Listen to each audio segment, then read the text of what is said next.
हाँ, तो स्वागत है आप सभी का हमारे इकोनॉमिक्स की क्लास में। ठीक है, सो क्या करा था हमने पिछली क्लास में प्रोडक्शन स्टार्ट कर दिया था हमने, राइट। तो क्या होता था प्रोडक्शन, हमने बात करी थी इनपुट को आउटपुट में कन्वर्ट करना, किसका इस्तेमाल करना था उसके लिए हमें, using the, factor of production. बिल्कुल ठीक। And given that technology is constant, technology जैसी है वैसी ही रहेगी। हमने एक और बात कही, हमने कहा production is the act of creating utility, right. और उसके बाद हमने पढ़ा था क्या, टोटल प्रोडक्ट, मार्जिनल प्रोडक्ट और एवरेज प्रोडक्ट। तो दीक्षा हमको बताएगी कि भाई उसके अकॉर्डिंग टोटल प्रोडक्ट क्या होता है। हाँ जी दीक्षा, बताइए टोटल प्रोडक्ट क्या होता है। हाँ दीक्षा एक ही हमारी क्लास में। हाँ सर, बता रही हूँ। बताओ बताओ। टोटल प्रोडक्ट होता है जो overall quantity of the output है। अच्छा, वो वो आता है जब कोई भी स्पेसिफिक रिलेशन दिया हो दो इनपुट्स का। मैं थोड़ा, बताऊं हाँ कोई बताओ थोड़े अच्छे अच्छे से। लैंग्वेज में। यस, अच्छी लैंग्वेज में। Total amount of goods and services जो तुम प्रोड्यूस करती हो। Using all the factors of production, सारे फैक्टर्स हाँ, ऑफ प्रोडक्शन को तो इस्तेमाल उसके करके बिना तो। हम प्रोड्यूस कैसे करेंगे? हाँ नहीं सही है, पूरा बोलना है, बट एग्जाम में हमें पूरा लिखना है, तो ठीक है, वो मुझे पता है कि वो तुम लोग वो आता है। तो उत्कर्ष ने जैसा बोला कि टोटल वॉल्यूम ऑफ या amount of goods and services produced using all the factors of production, वो कहलाता है हमारा क्या, टोटल प्रोडक्ट, राइट। अच्छा, उससे पहले हमने बात करी थी शॉर्ट रन प्रोडक्शन की और लॉन्ग रन प्रोडक्शन की। शॉर्ट रन प्रोडक्शन कौन सा था, जहां पर एटलीस्ट एक फैक्टर ऑफ प्रोडक्शन फिक्स्ड है और बाकी सारे वेरिएबल हैं।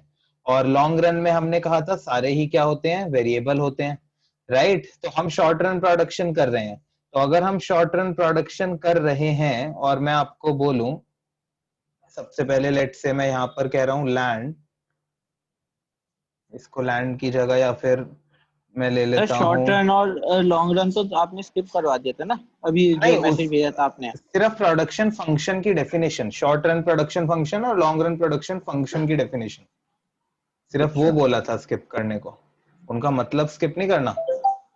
अच्छा। ठीक है, सो राइट। तो हमने कहा क्या, हम अगर मशीनरी हमारी फिक्स्ड फैक्टर है, तो जब हम शॉर्ट रन प्रोडक्शन की अगर बात कर रहे हैं, तो क्या मशीनरी चेंज होगी, मशीनरी चेंज होगी या जितनी स्टार्टिंग में है उतनी ही रहेगी हमेशा, हमेशा उतनी ही रहेगी, राइट। तो अगर स्टार्टिंग में 1 है तो बाद में भी कितनी रहेगी, 1 ही रहेगी। और लेबर जो है वो हमारा वेरिएबल फैक्टर है, तो लेबर क्या होगा, बढ़ेगा या नहीं बढ़ेगा, बढ़ेगा। बढ़ेगा, बिल्कुल बढ़ेगा, कैसे नहीं बढ़ेगा, बढ़ना पड़ेगा उसको। ओके, तो अगर लेबर बढ़ेगा तो मेरा टोटल प्रोडक्ट हम देख रहे हैं जो भी कुछ हो रहा है, राइट। तो इसी के साथ अब मेरे को बता दो मार्जिनल प्रोडक्ट की डेफिनेशन, अदिति बताएगी वो। अदिति, मार्जिनल प्रोडक्ट क्या होता है, डेफिनेशन और मतलब दोनों चीजें चाहिए। Addition in the total output by employing an additional unit of variable factor input.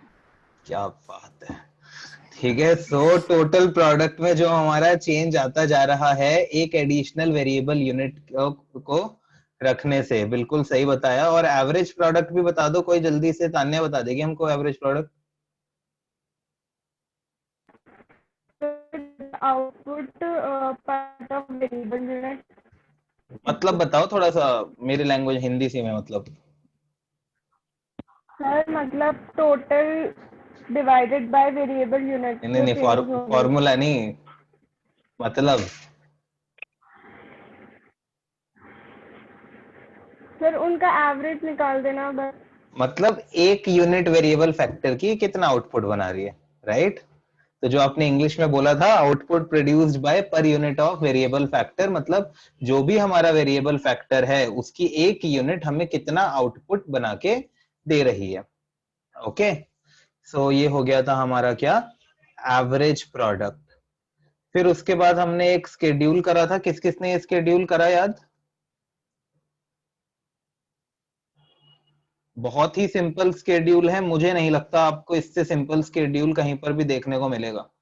मैंने बहुत इंटरनेट पे ढूंढा था, उसके बाद मुझे मिला था ये वाला स्केड्यूल।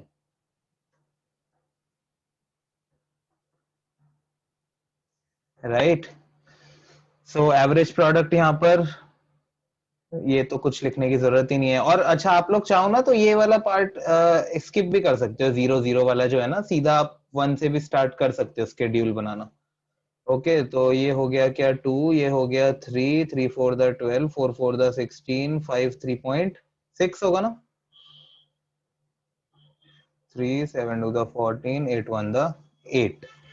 और उसके बाद निकाल लेते हैं हम क्या, मार्जिनल प्रोडक्ट।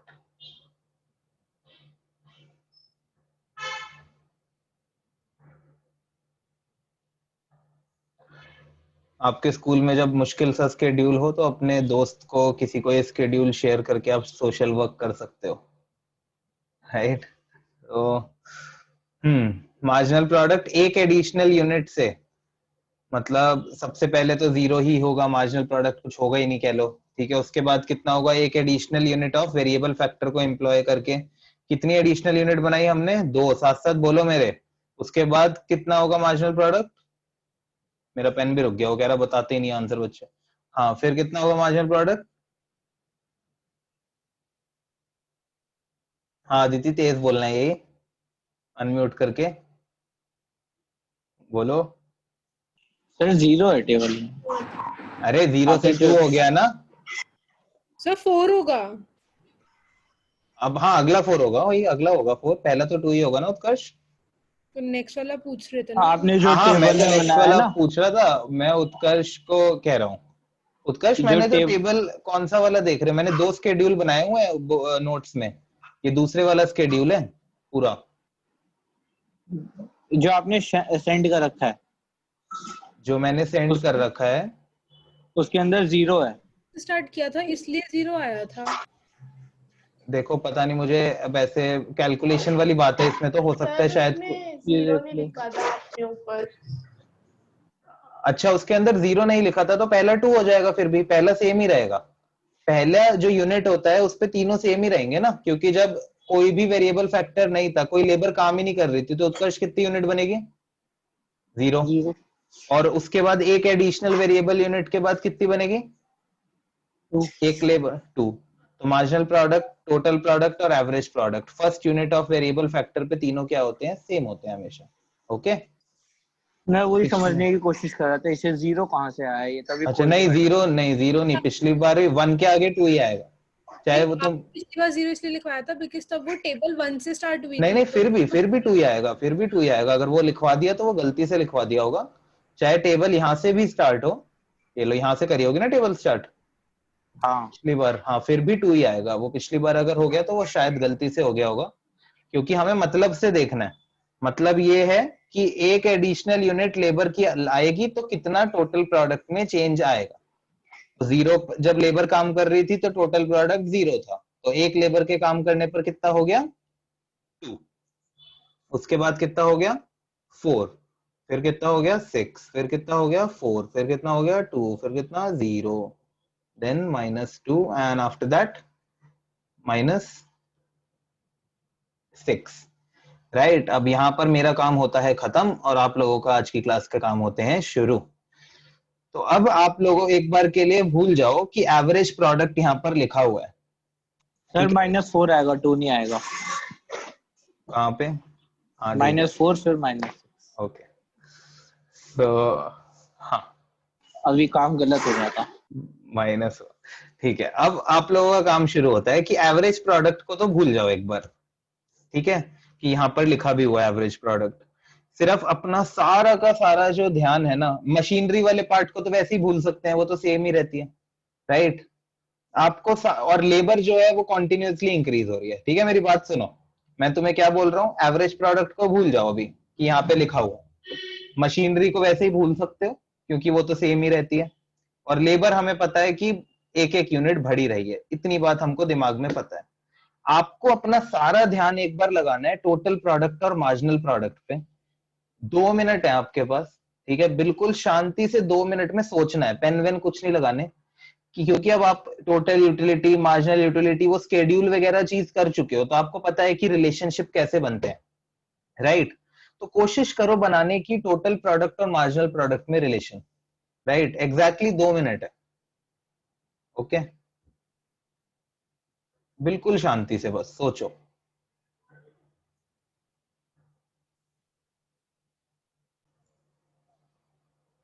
ओके, अब एक एक करके कोई भी मतलब अपने हिसाब से बताना शुरू करो कि टोटल प्रोडक्ट और मार्जिनल प्रोडक्ट में क्या रिलेशन दिख रहा है, कुछ भी जो भी दिख रहा है इसमें, कि किस तरह ये दोनों रिलेटेड है।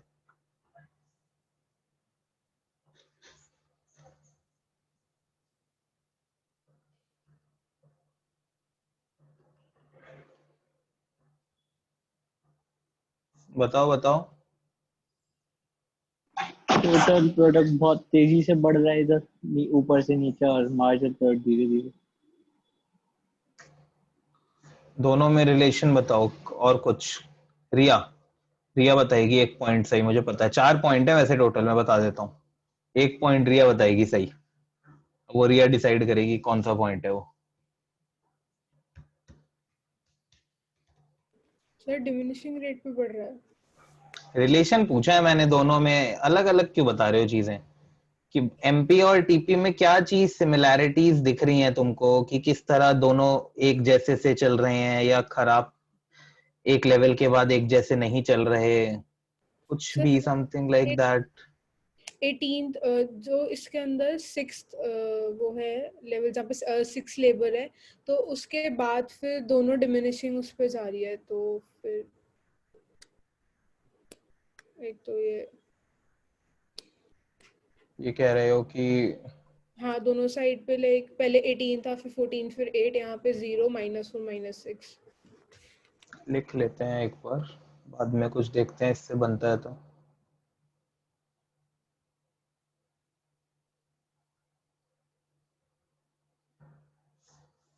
और कोई बताओ भाई, कुछ तो बताओ।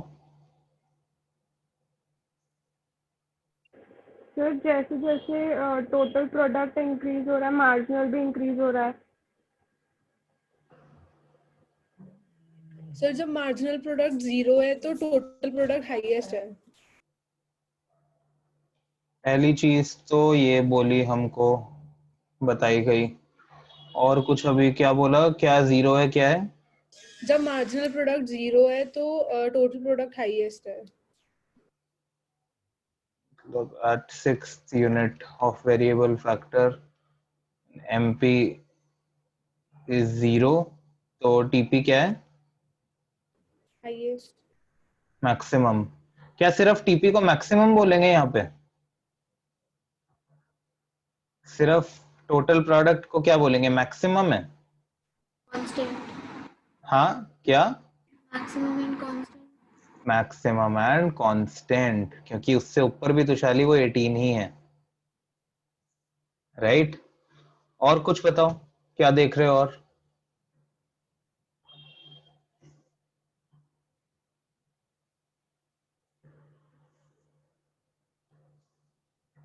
बताओ भाई बताओ। सर ये कुछ कुछ इसमें प्रॉपर्टीज ये यूटिलिटी वाली लग रही है। जो भी लग रहा है वो बताओ, मुझे नहीं पता।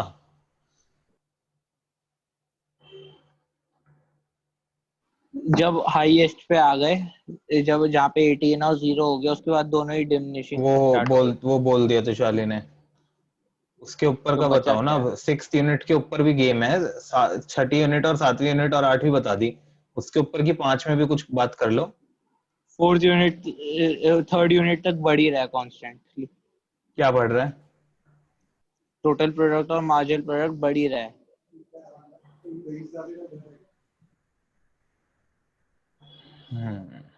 अच्छा, चलो अब मैं बताता हूँ, ठीक है? अब करना ऑब्जर्व।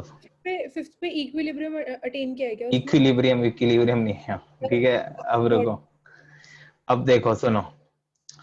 अब तुम्हें, क्योंकि मैं बताऊंगा अल्टीमेटली, पता है इसमें कुछ है नहीं, मेरे को मैं फिगर देखकर ही तुम्हें बताना ही है मैंने। इट्स जस्ट कितना खुद से आता है वो और अच्छी बात है। उत्कर्ष यहाँ पे ध्यान दो, बहुत इंपॉर्टेंट टॉपिक है, यहाँ ध्यान दो, बहुत इंपॉर्टेंट है। मिस हो गया नहीं समझ आएगा। अगर तुम स्टार्टिंग में देखो, if you notice,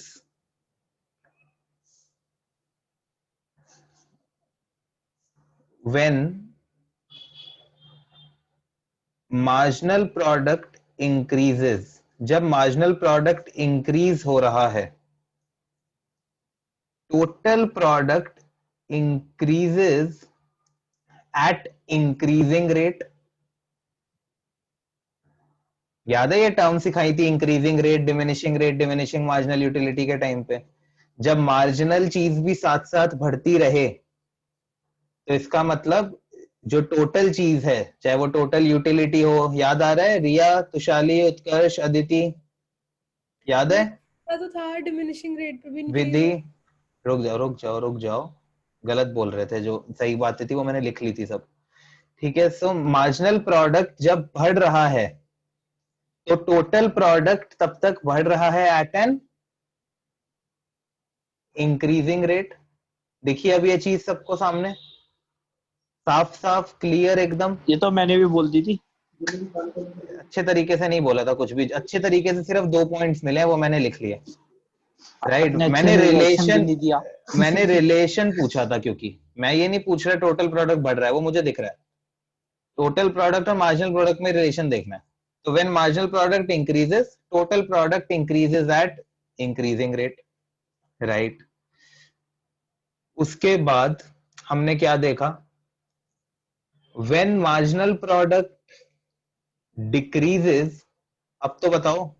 TP increases at diminishing rate.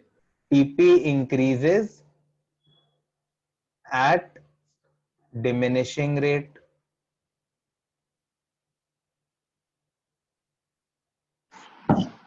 right? At fourth and fifth. अब उसके बाद हम ये बोल सकते हैं when marginal product is zero, TP is maximum and constant,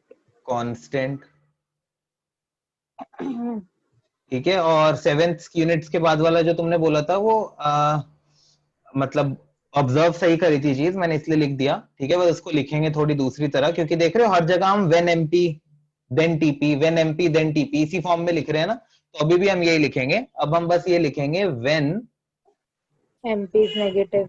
Exactly, when MP becomes negative, TP starts Decreasing. falling या decreasing, right?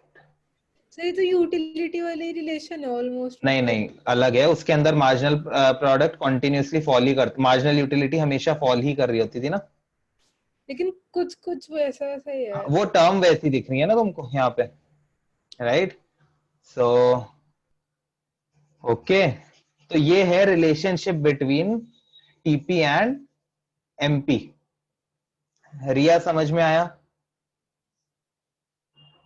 आज की क्लास में ये स्केड्यूल से ही बातें होनी है और कुछ नहीं होना, ये स्केड्यूल यहाँ बना रहेगा, राइट? ये नहीं हट रहा आज की क्लास में। सो रिया, अदिति वीडियो ऑन करो, दीक्षी नहीं दीक्षा, तुषाली मेरा तो ऑन है। उत्कर्ष समझ आया मतलब? मेरी भी ऑन ही है। अरे समझ आया मतलब, वो वाला था, वो चेंज ऑन तो है था सर टोन। यार। अरे टोन चेंज करनी थी, अदिति पे वो वाली टोन खत्म हो गई थी कैमरे वाली, उसके बाद ये थी कि समझ आया अब, राइट? विधि, तान्या, यस सर। ओके। अब अगला काम आप लोगों को पता होगा, मैं अच्छा नहीं पता होगा, मैं बता देता हूँ। अब आप भूल जाओ कि टोटल प्रोडक्ट लिखा हुआ है यहाँ पे, राइट?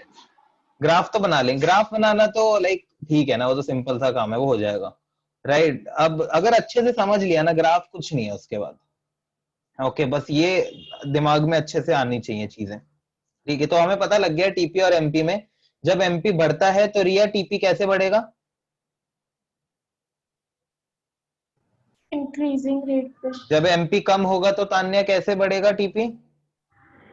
डिमिनिशिंग रेट पे। दीक्षा, जब एमपी नेगेटिव होगा तो टीपी में क्या होगा? Start falling. और एमपी जब 0 होगा तब क्या होगा उत्कर्ष? Remain same and constant. उत्कर्ष की आवाज बदल गई, राइट? और तुषाली खोलो पापा यार, मस्ती मत करो। और तुषाली जब टीपी इंक्रीज होता है डिमिनिशिंग रेट पे तो एमपी को क्या हो रहा होता है? डिक्रीज। और एमपी इंक्रीज हो रहा होता है तो विधि क्या हो रहा होता है?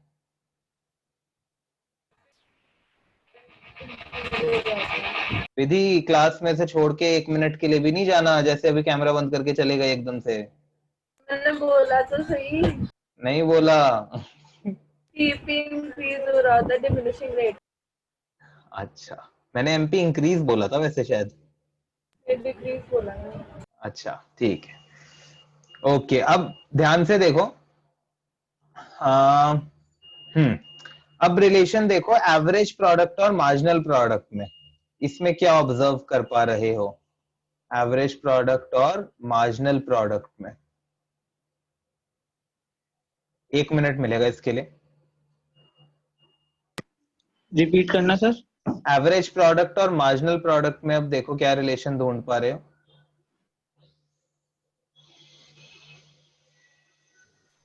सर व्हेन मार्जिन रुको रुको, 1 मिनट है, 1 मिनट तो ले लो। प्रोडक्ट बताओ जी। में बताना है या फिर मार्जिनल प्रोडक्ट के रेफरेंस में एवरेज प्रोडक्ट का बताना है? वैसे तो अभी कैसे भी बता देते, बट हाँ चलो, एवरेज प्रोडक्ट के रेफरेंस में मार्जिनल प्रोडक्ट बताना है।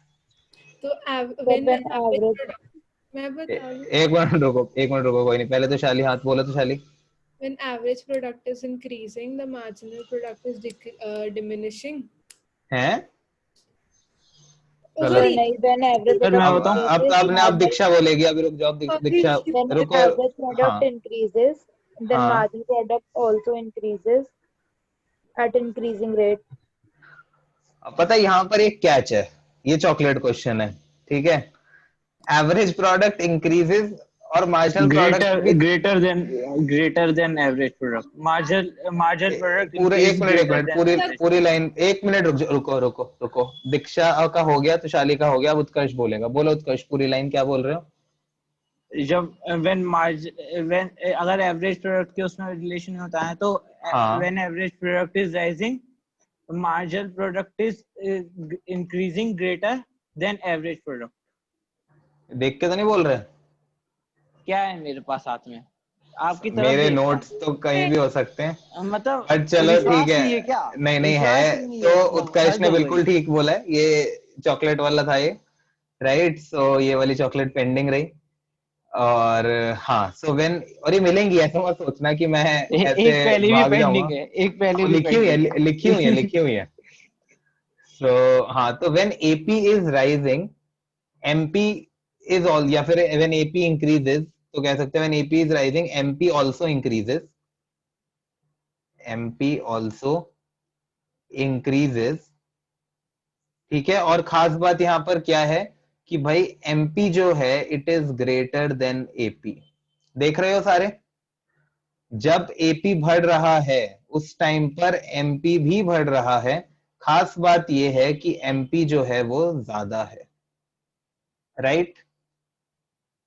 उसके बाद अगला पॉइंट अब कौन बताएगा? कोई रिया बताएगी, पहले जो बोल चुके वो नहीं बोलेंगे।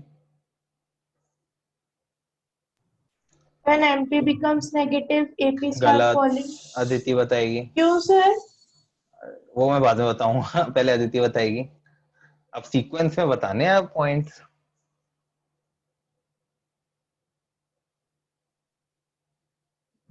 बताओ अदिति। क्लास में पार्टिसिपेट करना जरूरी है, चाहे समझ आ रहा हो या ना आ रहा हो। मुझे पता है आपको समझ आ रहा है, बट क्लास में पार्टिसिपेट करना जरूरी है। जब एवरेज प्रोडक्ट मैक्सिमम कांस्टेंट होता है तो मार्जिनल प्रोडक्ट अदिति सेम होता अदिति है। बोला है मैंने। सर आज से उत्कर्ष आदिति 2। पता नहीं क्या हो रहा है, दीक्षा उत्कर्ष दीक्षा भी बन गया है, उत्कर्ष अदिति भी बन गया है। सो हाँ, आज मेरे पास फ्री टाइम था तो मैं ऐसे ही पढ़ लिया था पहले साल। Chocolate cancel. व्हेन एपी क्यों? आपने कौन सा बोला था? व्हेन एपी मैंने एक्स्ट्रा समझ के बोलो करा। अदिति बोलो। जब वो पी डिक्रीज हो रहा है तो एमपी गलत, पहले ये बोलना था when AP is maximum and constant, then उस टाइम पर क्या हो रहा है हमारा? MP तो MP और AP इक्वल हैं, राइट? हाँ, so when AP is maximum and constant, उस टाइम पर MP is equals to AP, right? और उसके बाद when AP decreases, या पहले rises टर्म लिखी है ना, तो यहां पर क्या लिखना चाहिए? when AP falls and MP also decreases,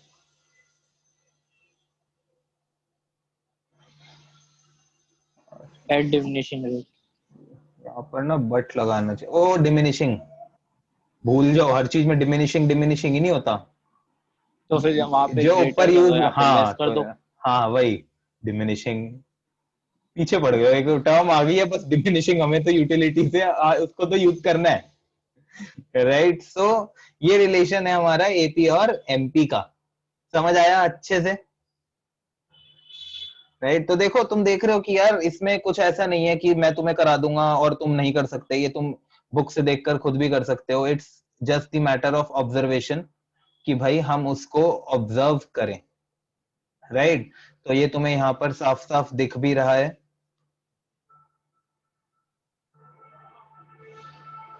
okay, so relationship between TP and MP और relationship between AP and MP, सबको समझ में आया? अच्छे से समझ में आया?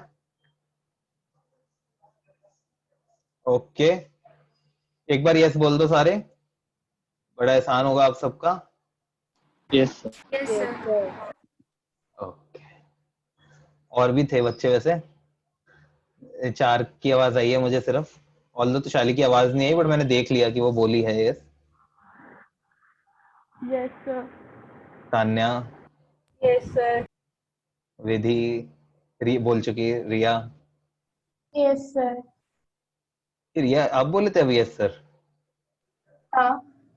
आवाज तान्या जैसी लगी मेरे को, मैंने कहा तान्या 2 बार बोल रही है, अब तान्या भी मैंने कहा वो हो गई, रिया हो गई। ओके, अब इसका डायग्राम बनाते हैं, राइट? अब आप लोगों का काम क्या है, ये रिलेशन याद रखना है अभी, ठीक है? मुझे पता है हमारी रिटेंशन बहुत कम होती है, बट इतनी भी कम नहीं होती कि क्लास में होते होते भूल जाए, ठीक है? ये याद रखना है, ठीक है? ऑल द प्रॉब्लम कोई नहीं है, लिखा हुआ है हमारे पास, ठीक है? इसके पीछे ही हमारे पास फाइल खुल जाएगी, लिखा हुआ है उस पर, बट स्टिल हमें याद रखना है। तो अभी हम डायग्राम बनाएंगे, तो उसके बाद अब डायग्राम में ऑब्जर्व करवाना है ये सारी की सारी चीजें, राइट? ओके, 2 पेज एक साथ खोल दो ना सर, मिटा क्यों दो? नहीं ना, तो वही ना, बनाना ही है, वो बात नहीं है, वो तो ये है कि दूसरा पेज आ जाता इसके सामने नहीं, ही मेरे दोनों को, साथ साथ में स्प्लिट कर लेते।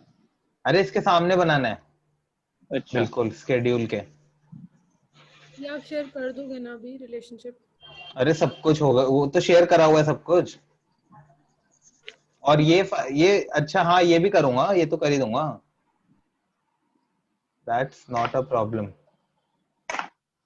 अब एक सुंदर सा डायग्राम बनाएंगे, जैसा मैं ऑब्वियसली बनाता ही हूँ। तो अदिति, बेफालतू में हंसने की कोई जरूरत नहीं है, मैं बता देता हूँ, ठीक है? वो जेन्युइन हंसी थी, सबको आती है। मैं बोलने वाला था अभी अदिति को कि इतना मत हंसो, क्योंकि तुषाली की तरह आप पे भी एग्जाम्पल लिया जा सकता है, बट नहीं, तुषाली ने इंटरप्ट करके बोल दिया एग्जाम्पल मेरे पे ही लो।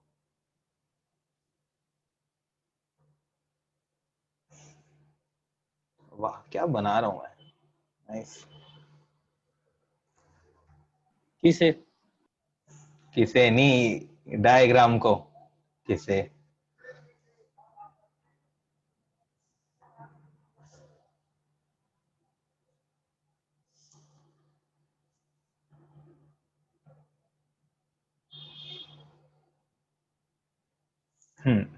यहां पर हम बनाएंगे टीपी, यहां पर हम बनाएंगे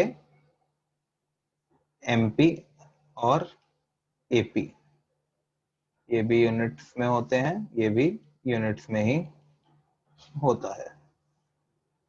एमपी और एपी साथ साथ क्यों? ऐसे ही मतलब पता लग जाएगा तुम्हें, वैसे बता दूंगा, बनाने को हम तीनों एक डायग्राम पे भी बना सकते हैं, राइट? सो मैंने 2 डायग्राम है इस चैप्टर में, मैंने एक डायग्राम एक में बना के दिखाया और एक ये वाला दिखाया है, और आई वुड ऑलवेज प्रेफर कि इस तरह बनाना, तो it like it's more neat, ये थोड़ा ज्यादा नीट बनता है, इसलिए 2 पैनल में ही हमेशा बनाना, टीचर किसी में भी गलत नहीं करेगा, चाहे वो स्कूल में कैसे भी कराएं। मेरे अकॉर्डिंग तो वो नहीं करेंगे यार, तुम वो स्कूल में कैसे भी कराएं तुम इस तरह बना सकते हो, और कईयों के स्कूल वाले बनाते ही खुद ही 2 में बनवाते हैं। यहाँ पर यूनिट्स ऑफ वेरिएबल फैक्टर, क्या फिक्स फैक्टर से कोई फर्क पड़ता है ले या ना ले? अदिति को तो ऐसे लग रहा है मेरे को पिन करके ना वही वीडियो ही देखनी पड़ेगी, नहीं बोलना तो है नहीं, वो तो मेरे को देखना पड़ेगा, अच्छा हाँ हम ऐसे ऐसे गर्दन हिल रही है।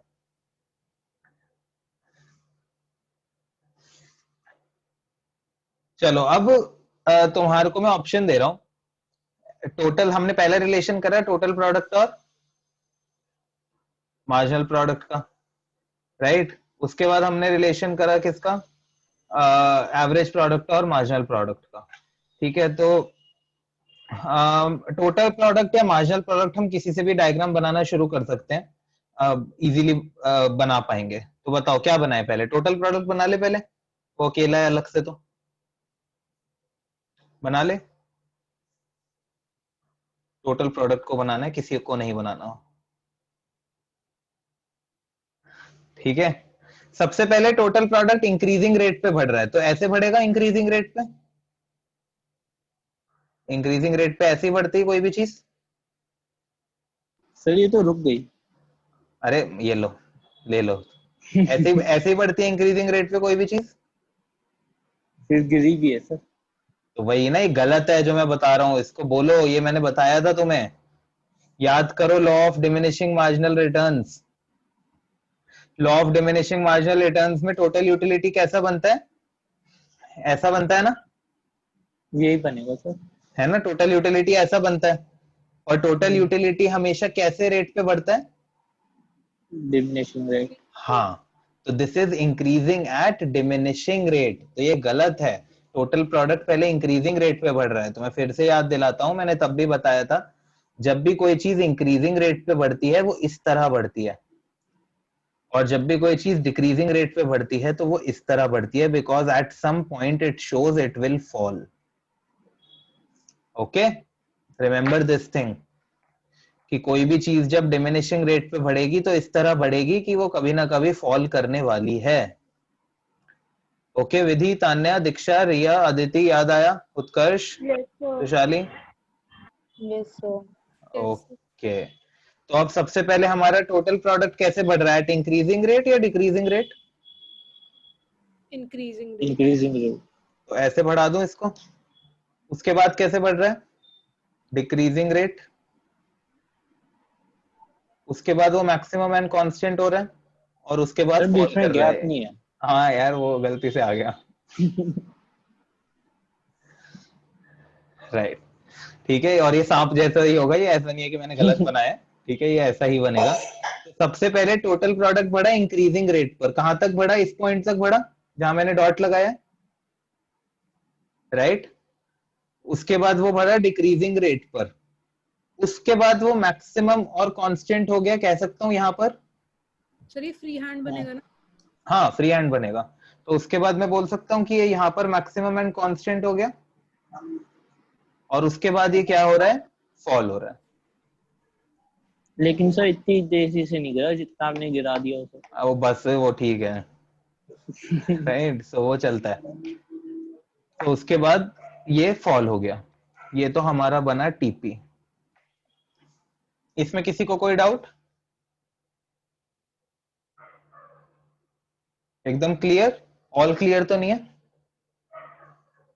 ठीक है, दिमाग से क्लियर तो नहीं हुआ, समझ आ गया सबको?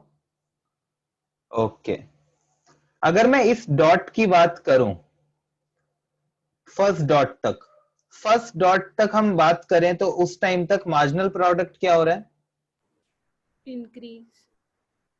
मार्जिनल प्रोडक्ट क्या हो रहा है, इंक्रीज। लेट से यहां तक वो इंक्रीज करेगा, अभी हम बना नहीं रहे, अभी हम सिर्फ कह रहे हैं कि वो क्या करेगा, इंक्रीज। ओके, अगर मैं दूसरे डॉट की बात करूं तो रिया मेरे को बताओ, मार्जिनल प्रोडक्ट उस टाइम पे क्या है दूसरे डॉट पर?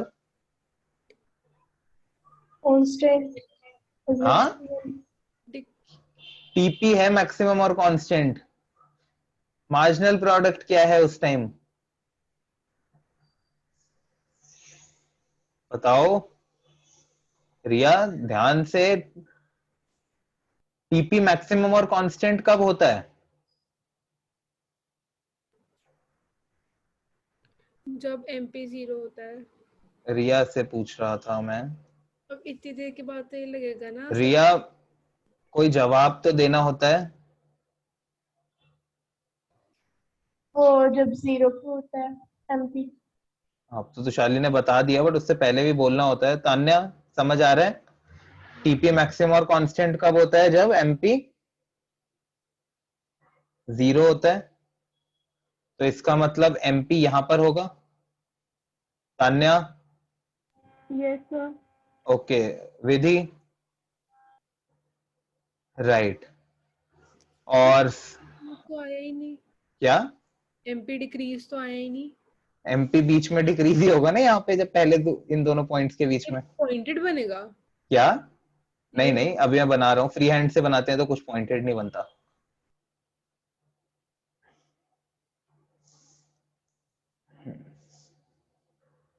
ओके। अब आपको units of fix factor erase करना पड़ेगा।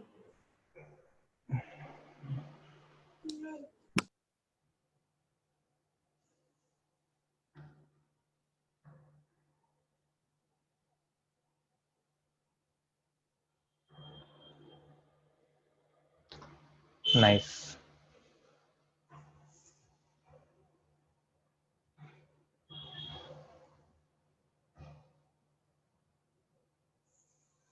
ये क्या बन गया मेरा? एमपी।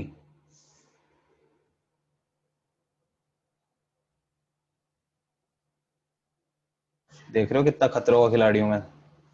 साइड साइड से रेस कर देता हूँ। यूनिट्स ऑफ वेरिएबल फैक्टर थी, वैसे वो फिक्स नहीं थी।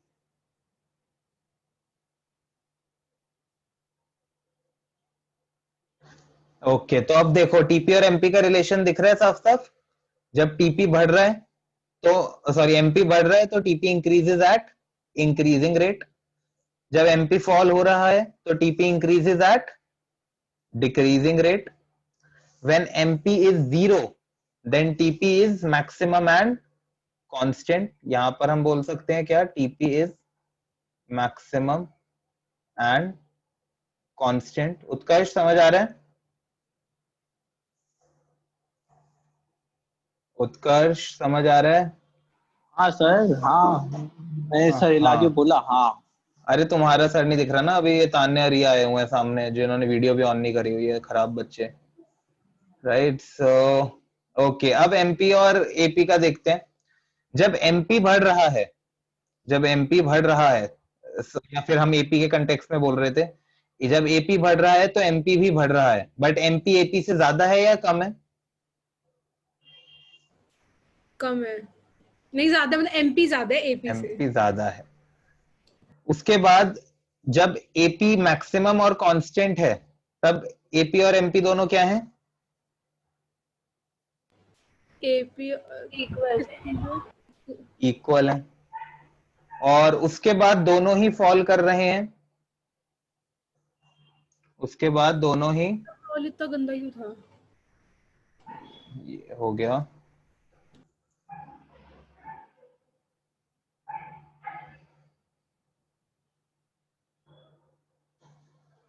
राइट, ये फॉल करता नहीं दिख रहा ना वैसे। सर MP का फॉल इतना स्टीप और AP का फॉल इतना, मतलब वैसा क्यों है? हाँ, वो तुम इसमें भी देख सकते हो।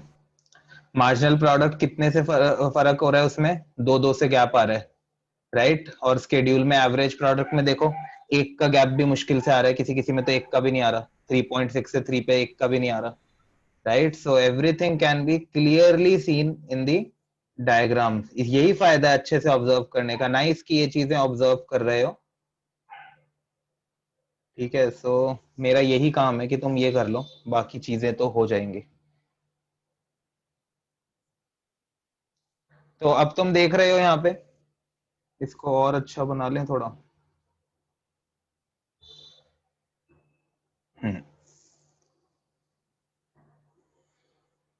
ओके,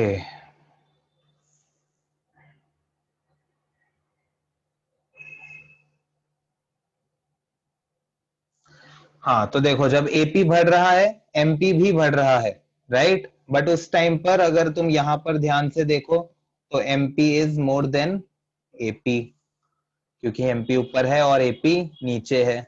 जब AP is maximum and constant, जब AP is maximum and constant, तो उस टाइम पे एमपी और एपी क्या है, इक्वल है। और उसके बाद एमपी और एपी दोनों ही फॉल कर रहे हैं, but MP is now less than AP. Okay, दिख गई ये सारी चीज, ये रिलेशन भी दिखा अच्छे से सामने अपने।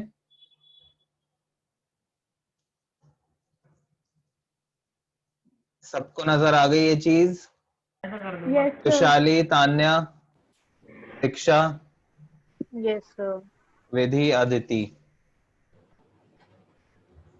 ओके, सो ये हमने करा इसको डायग्राम में। अब एक चीज और देख लो, जब टीपी पहली बार अपनी डायरेक्शन चेंज करता है ना, जब टीपी पहली बार अपनी डायरेक्शन चेंज करता है, वो कौन सा पॉइंट है, ये पॉइंट है, let's say this is E point, right. ये जो ई पॉइंट है इसको हम बोलते हैं पॉइंट ऑफ इन्फ्लेक्शन। क्या बोलते हैं हम इसको? Point of inflection. Point of inflection मतलब वो पॉइंट जिस पॉइंट से पहली बार टीपी ने अपनी डायरेक्शन बदली, वो इंक्रीजिंग रेट से इंक्रीज हो रहा था। इस पॉइंट के बाद, this is the point after which TP increases at decreasing rate, right. तो इस पॉइंट को बोलते हैं हम point of inflection. All right, okay. So ये था हमारा रिलेशन टीपी, एपी और एमपी का। इसमें हम दो रिलेशन पढ़ते हैं, टीपी और एमपी का रिलेशन और एपी और एमपी का रिलेशन। एक्चुअली में एवरेज प्रोडक्ट और टोटल प्रोडक्ट का तो तुम क्या ही रिलेशन पढ़ोगे ना भाई, वो तो बस डिवाइड कर करके आ गया वेरिएबल फैक्टर को, उसका कोई रिलेशन है ही नहीं आज सच अलग से पढ़ने वाला। तो हम दोनों का रिलेशन देखते हैं with in the context of marginal product. Okay, अगर इतना समझ में आया तो आगे बढ़ते हैं, मतलब आगे क्या बढ़ते हैं, बस छोटी सी चीज बात करनी है। अगर इस चीज को मैं स्केड्यूल में बोलूं तुमसे, ये चलो उसको अभी करते हैं बात। ओके, तो इतनी बात समझ में आई, सेंस बना रहा है ये, जैसा हमने स्केड्यूल बनाया है उसके साइड में ही आपको इसकी ग्राफिकल प्रेजेंटेशन दिख रही है, तो प्रॉपर सेंस बना रहा है डायग्राम और जो भी लिखा हुआ है। कोई इसके अंदर डाउट? ध्यान से देख लो एक बार चाहे दोबारा। जब एमपी बढ़ रहा है तो टीपी इंक्रीज कर रहा है at increasing rate, right. MP fall हो रहा है तो टीपी इंक्रीज कर रहा है एट डिक्रीजिंग रेट। जब एमपी 0 है तो टीपी क्या है? Maximum or constant. राइट। और जब एमपी नेगेटिव हो जाता है तो टीपी क्या है? TP maximum falls. TP falls, ठीक है, जरूरी नहीं है जो मैंने लैंग्वेज बोल दी टीपी क्या है तो क्या ही बताओगे, टीपी फॉल करेगा। When MP is negative TP falls, right. जब एपी बढ़ रहा है तो एमपी भी बढ़ रहा है, but MP is more than AP.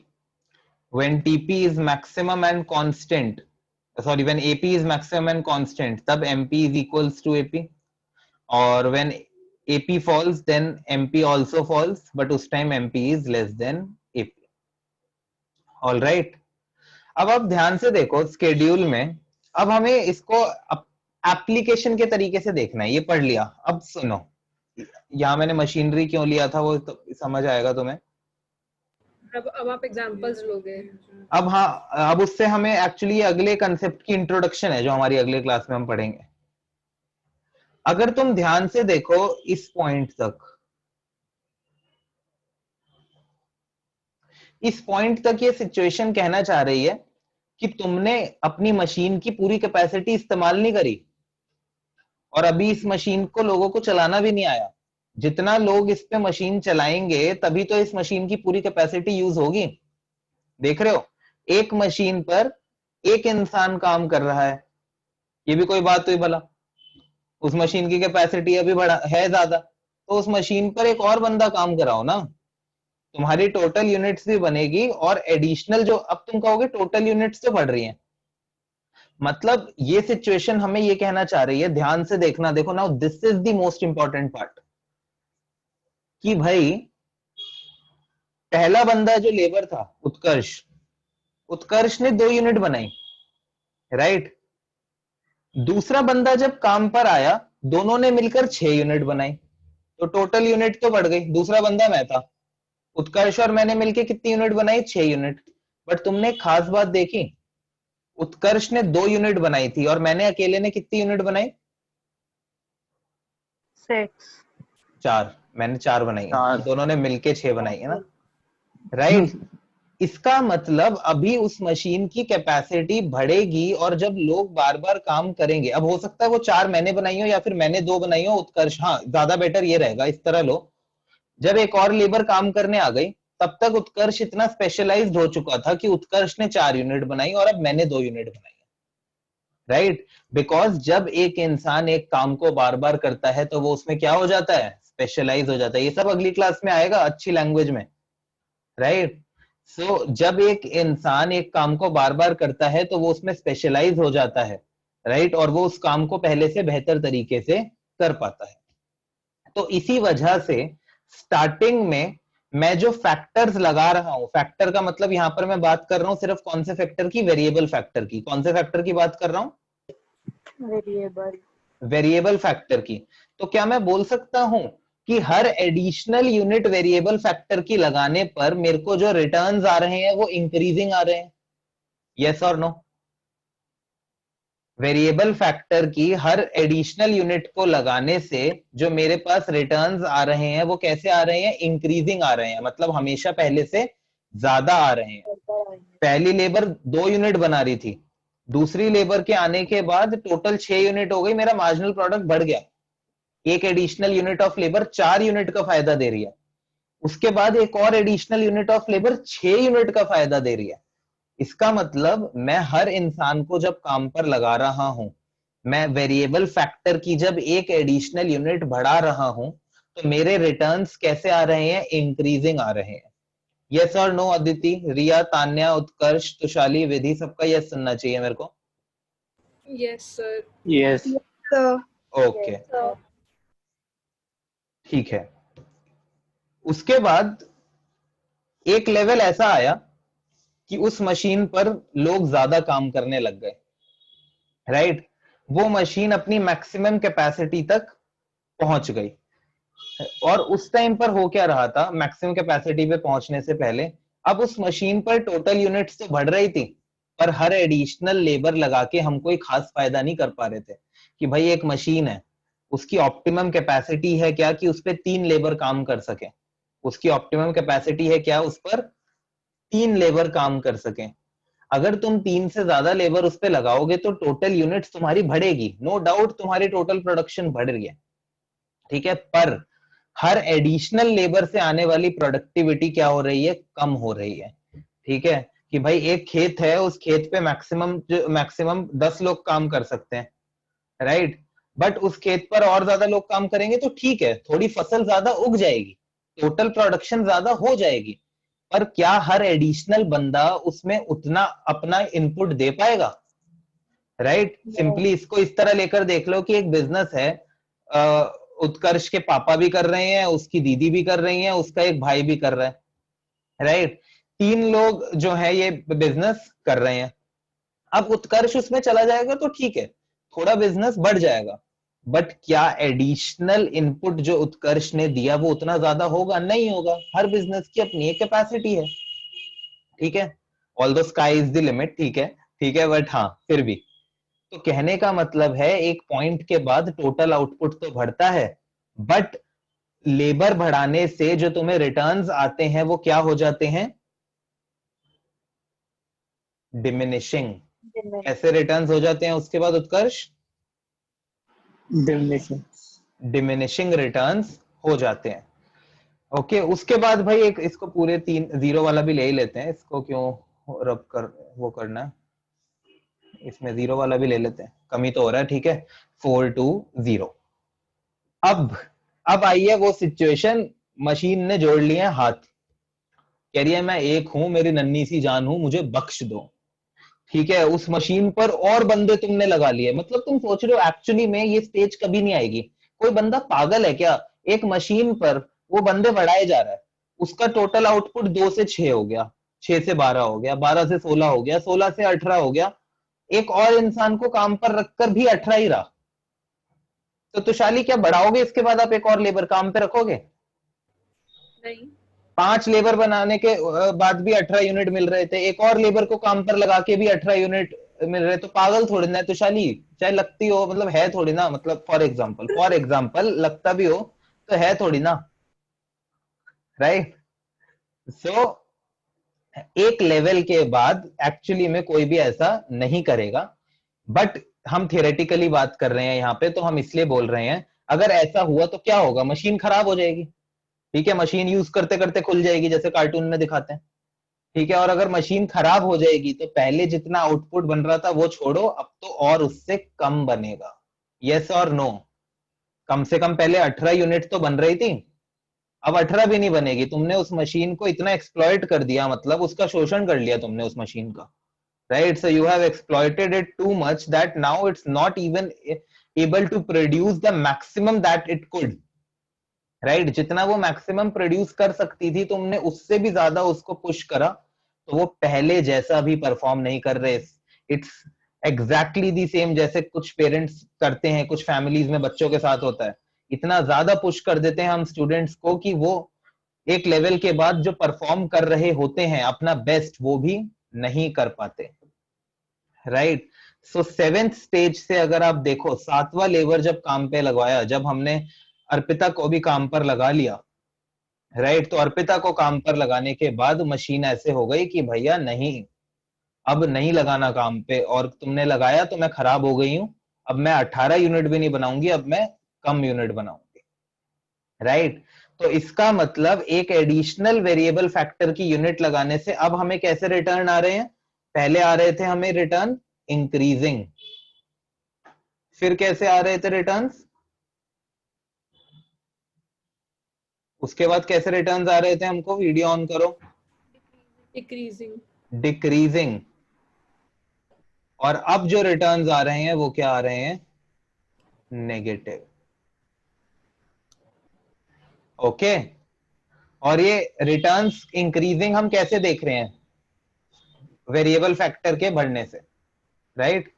तो इसको हम बोलेंगे क्या? Increasing returns to factor. इसको हम बोलेंगे क्या? Decreasing returns to factor. और इस स्टेज को हम क्या बोलेंगे? Negative returns to. हम कभी लेबर को माइनस नहीं कर सकते क्या? हम मतलब कम नहीं कर सकते मतलब? हाँ हाँ वही। हाँ नहीं, वो तो कर ही देंगे ना फिर ऑटोमेटिकली। हम यहाँ पर देख रहे हैं कि लेबर को बढ़ाते रहेंगे तो क्या होगा एक्चुअली में, तो हम ऑब्वियसली जब हमें दिखेगा कि भाई 6 यूनिट बनाने पर भी 18 यूनिट मिल रही है, तो हम वापस से 5 कर देंगे। क्यों रखेंगे हम छठे इंसान को काम पे, है ना भाई, जब हमें उसके आने से कोई फायदा ही नहीं हो रहा। 5 लोग भी 18 यूनिट बना रहे थे, 6 भी 18 बना रहे थे। तो वही तो मैं कह रहा हूँ, एक्चुअली में कोई भी इंसान इस स्टेज पे जाता थोड़ी ना है, ये तो सिर्फ हमारी थियरी में है, ये तो काल्पनिक है, कवि की कल्पना है ये तो, राइट। सो इतनी अच्छी कल्पना नहीं है ये, राइट। सो हाँ, तो स्टार्टिंग में वेरिएबल फैक्टर की हर यूनिट बढ़ाने से, एक एडिशनल यूनिट बढ़ाने से जो हमें रिटर्न्स आ रहे थे वो क्या थे? इंक्रीजिंग। किस बेसिस पे बोला हमने ये? मार्जिनल प्रोडक्ट के बेसिस पे, कि क्योंकि मार्जिनल प्रोडक्ट बढ़ रहा है, हर एडिशनल वेरिएबल इन फैक्टर का इनपुट से आने वाली प्रोडक्टिविटी बढ़ रही है। फिर उसके बाद एक हम लेबर को बढ़ाते जा रहे थे, तो हर एडिशनल यूनिट की प्रोडक्टिविटी कम हो रही है। तो ये हम टोटल प्रोडक्ट और एवरेज प्रोडक्ट दोनों के रेफरेंस, एवरेज को तो हम देख ही नहीं रहे, सिर्फ मार्जिनल प्रोडक्ट और टोटल प्रोडक्ट, राइट। फिर एक लेवल के बाद हम एडिशनल वेरिएबल फैक्टर को जब लगा रहे हैं, तो उसकी हर एडिशनल यूनिट से जो हमारी एडिशनल प्रोडक्टिविटी है वो क्या हो रही है? नेगेटिव हो रही है, राइट। ओके, यस और नो? तो यस तो डायग्राम में अगर तुम देखो तो ये वाली जो स्टेज है ये है IRF, ये है DRF और ये है NRF, है ना? ठीक है, सो आज की क्लास में इतना ही। ओके, सो मैंने कहा था कि मैं नहीं लूंगा टाइम ज्यादा और नहीं लिया मैंने, राइट? ओके, तो अगली क्लास का होमवर्क आपका, अगली क्लास का होमवर्क है आपका, पिछली क्लास में स्केड्यूल मैं अज्यूम कर रहा हूं आप लोगों ने याद करा, ठीक है? उसको दोबारा से लिखना है, ठीक है? और उसके साथ आपको क्या लिखना है? ग्राफ। ग्राफ तो हाँ ये तो है ही, बनाना ही है। रिलेशनशिप बिटवीन टीपी, ये वाला जो पूरा पार्ट है ना, ये वाला जो हेडिंग है, मतलब नोट्स में से याद करके लिखना है फिर जो आपने लिखवाया था उससे एक ही है, दोनों सेम है। देख लेना उसकी लैंग्वेज में, तुम्हें एक चीज का फर्क पता लगेगा बस, सो तुम वही लिखना। ये तो तुम अभी नोट्स बना लेते हो वरना कभी कभी, ठीक है? सो यहाँ पर देखो तुम्हें ये बहुत अच्छे से लिखा हुआ दिखेगा कि स्केड्यूल के कंटेक्स्ट में कि इन table 1 it starts from 1 till 3 units of variable factor, तो इस तरह दिखेगा। तो यहाँ पर जो स्केड्यूल है ये वाला है, और नीचे जाओगे तो तुमको पुराने वाला ये वाला स्केड्यूल भी मिल जाएगा, ठीक है? ये हमें तो नहीं लिखना ना इन टेबल 1 टिल .3 मत लिखना अभी, मत लिखना, एग्जाम पॉइंट ऑफ व्यू जरूरी है, अभी मत लिखना, कुछ नहीं होता, ठीक है? सो ये डायग्राम बिल्कुल एक्यूरेट है जो यहाँ पर बना हुआ है, ज्यादा अच्छा है, सुंदर भी है। Okay, bye sir. So relationship between marginal product and total product, relationship between marginal product and average product, और डायग्राम और स्केड्यूल के साथ तो ये करना है, और इसकी पिक्चर मेरे को ग्रुप पर सेंड करनी है, ठीक है? ग्रुप पर। Bye sir. Okay, so bye bye, take care, bye everyone. Thank you sir.